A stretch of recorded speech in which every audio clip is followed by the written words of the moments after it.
Elgesio finansai ir kaip išvengti emocinio investavimo. Investavimas yra procesas, kur pasauliniu mastu dalyvauja didžiulis skaičius protingų žmonių, turinčių tą pačią rinkos informaciją ir tą patį tikslą – uždirbti. Dar daugiau. Investavimas yra nulinės sumos žaidimas, kur mano pelnas yra tavo nuostolis, kur neegzistuoja pietus už dyką. Todėl investuotojo psichologija, loginis mąstymas ir nepasidavimas emocijoms bei bandos jausmui dažnai yra esminės sąlygos į tvarias investavimo pajamas ir pelną. Investavimas yra persipynęs su psichologija, iracionalumu, emocijomis ir išankstiniais įsitikinimais. Tai nėra būdinga tik kai kuriems asmenybių tipažams. Tai yra bendražmogiški prigimtiniai dalykai, kylantis iš savisaugos instinktų. Ir jie nekito su evoliucija.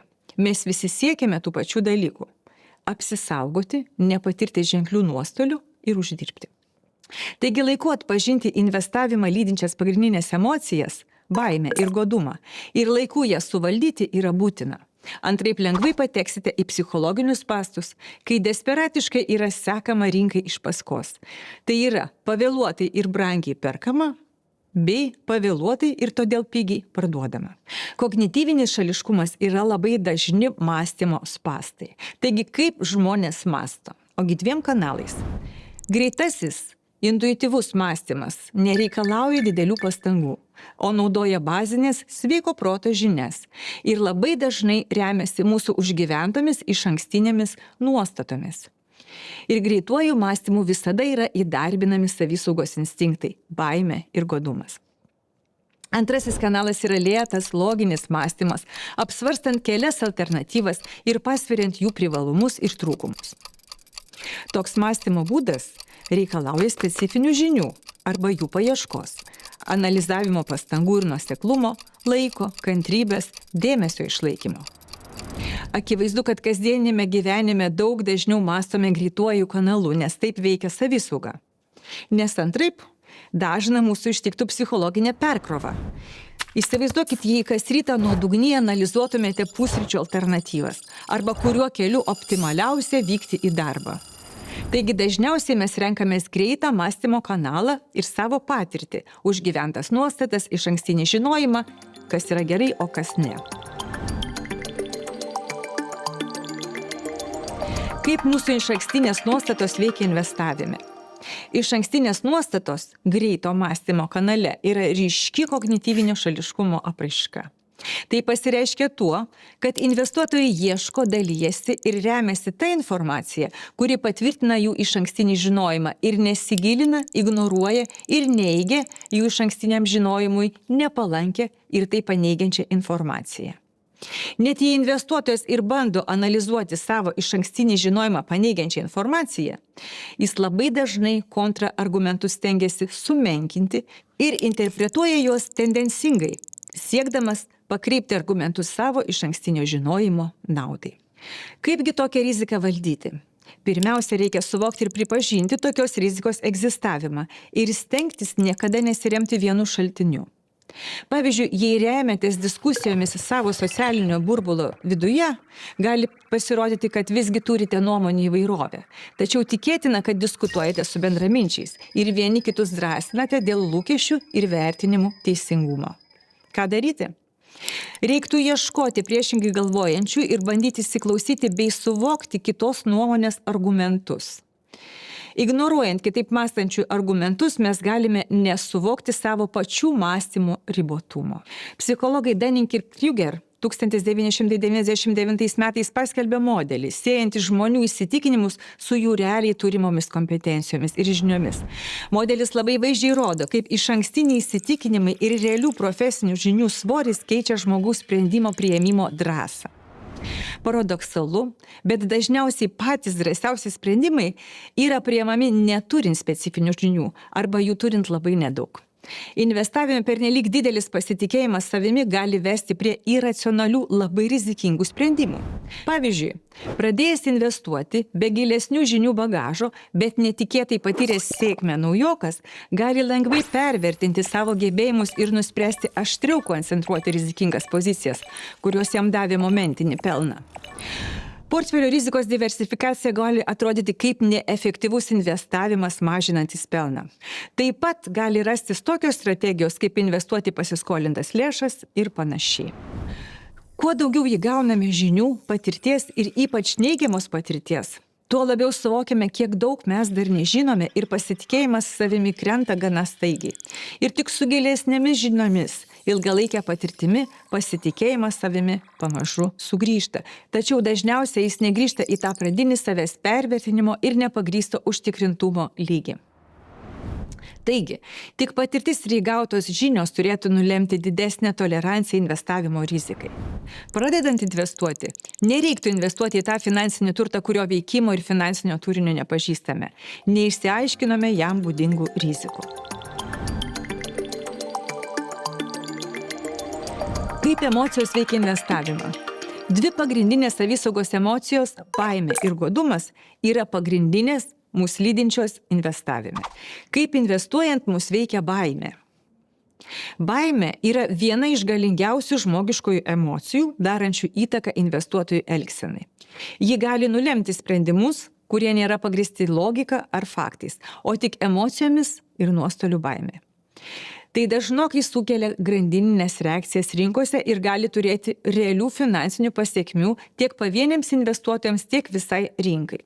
Nuostoliai žmogui sukelia gana stipres neigiamas emocijas, stipresnės nei kelia džiaugsmą pelnas. Pavyzdžiui, prarasti 100 eurų mums dažniau skauda labiau, nei džiugina jų uždirbimas. Iš nuostolių baimės investuotojai dažnai elgiasi neracionaliai. Arba greitai reaguoja iš panikos, arba sustingsta ir įkrenta į neveiklumą iš baimės. Pavyzdžiui, elgiasi bandos principų, pardavinėja pozicijas dėl to, kad kiti daro tą patį. Arba ignoruoja fundamentalios informacijos pokyčius, nekreipiant dėmesio į nieką, laiko nuostolingas pozicijas, taip tikėdamėsi, kad rinkos kryptis pasikeis ir nuostoliai sumažės. Kaip valdyti baimę investuojant? Patartina turėti investavimo planą ir jo laikytis, periodiškai didinti portfelio dydį ir nekreipti dėmesio į trumpalaikius rinkos judėjimus. Tai leidžia nepasiduoti emocijoms, neklausyti kitų patarimų, kurie taip pat gali būti apimti emocijų. Antras būdas yra portfelio rizikos diversifikacija. Tai yra investavimas į mažai ar neigiamai koreliuotus finansinius turtus, skirtingus geografinius regionus, kurie didina portfelio atsparumą trumpalaikiams rinkos judėjimams ir ramina psichologiškai. Taip pat labai svarbu investavimo horizonto nusistatymas, ilgalaikės perspektyvos matymas. Istorija rodo, kad laikas rinkoje dažnai yra svarbesnis faktorius nei taimingas. Taimingu, nuo angliško time, vadiname palankų momentą pirkti arba parduoti. Laiko perspektyvoje tie momentai dažnai neturi didesnės reikšmės. Ir galiausiai psichologinis pasiruošimas, tai yra žinojimas, kad rinkos krenta ir kyla ir nėra dėl ko jaudintis. Kita galinga emocija investavime yra godumas. Tai žmogiškas ir suprantamas noras uždirbti kuo didesnį pelną ir kaip galima greičiau. Sveikas pelno siekis yra natūrali investavimo dalis, tačiau nevaldomas godumas dažnai veda prie per didelės rizikos ir nuostolių. Kaip godumas pasireiškia investavime? Pirmiausia, tai perdėtas rizikavimas. Godus investuotojas investuoja į labai rizikingus aktyvus, tikėdamasis greito pelno ir tikrai neįvertina realios rizikos. Greito praturtėjimo sindromas. Jis skatina tikėjimą, kad aš esu išskirtinis, man pavyks, šis kartas bus išimtis. Aklai kopijuojami kiti. Visi investuoja į dirbtiną intelektą, aš irgi turiu. Ignoruoja analizę ir remiasi viena FOMO taisyklė, nuo angliško išsireiškimo fear of missing out. Tai yra nespėti nupirkti, kai visi perka, ir nespėti parduoti, kai visi parduoda. Rinkos dalyvių godumas labai dažnai yra vienas pagrindinių variklių formuotis ir skatinti burbulus rinkose. Pavyzdžiui, 2000 metais įvyko .com burbulas, nes rinkos dalyviai pirko akcijas visų įmonių su .com žyma, neatsižvelgdami ir nesigilindami į realius jų verslo modelius ir kitas aplinkybės. Kol galiausiai vyko kainų sprogimas ir buvo sudeginti trilijonai dolerių. Arba JAV būsto rinkos krizė 2008 metais, kuomet rinkos dalyvių godumas teigia, kad nekilnojamasis turtas Amerikoje gali tik brangti. Be perstojo. Kainos sprogo sukeldamos pasaulinę krizę. Arba 2017 ar 2021 metų kriptovaliutų euforija, kai staigus ir milžiniški pelnai per savaitę iššaukė didžiulį kainų kritimą iškart po to. Kaip kontroliuoti godumą? Tai turėti pirmiausia aišku planą ir strategiją, sekti ir stebėti rinką, ar nesiformuoja euforija vieno finansinio turto atžvilgiu. Tai pastebėjus ir išanalizavus argumentus iš kelių skirtingų šaltinių, nereiktų bijoti parduoti bent dalį tokių pozicijų. Antra, portfelio rizikos išskaidimas, investicijų diversifikavimas visuomet geriausiai saugo nuo koncentruotų ir emocijomis grįstų investavimo sprendimų. Galiausiai reiktų stebėti savo emocijas. Jei imate jausti per daug jaudulio dėl pelno, tai gali būti ženklas stabtelti ir galbūt tą pelną realizuoti. Visiems gerai žinomos rinkos anomalijos, garantuojančios greitą pelną. Rinkos anomalijos – tai periodiškai pasikartojančios rinkos kainų tendencijos, kurių dažniausiai negalima paaiškinti, nes jos atsiranda dėl neracionalaus daugumos investuotojų elgesio. Gali kilti pagunda, kad jei jau kainų tendencijos kartojasi, tai garantuotai galima uždirbti tas tendencijas gudriai išnaudojant. Tikrai nebūtinai. Pateiksiu keletą pavyzdžių iš plačiai paplitusių rinkos anomalijų, apie kurias visi žino ir bando jas išnaudoti. Pirmoji yra sausio efektas.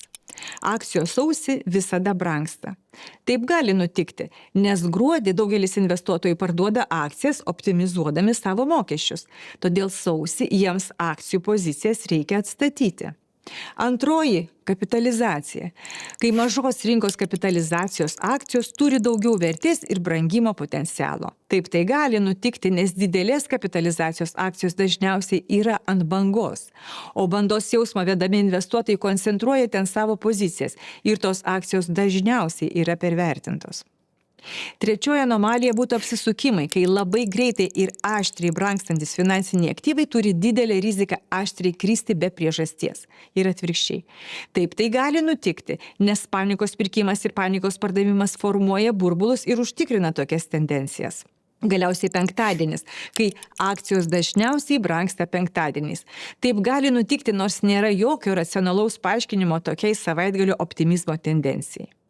Bet kuriuo atveju, tokius investavimo patarimus reikia vertinti labai kritiškai, nes jokios pastovios rinkos kainų judėjimo tendencijos neegzistuoja.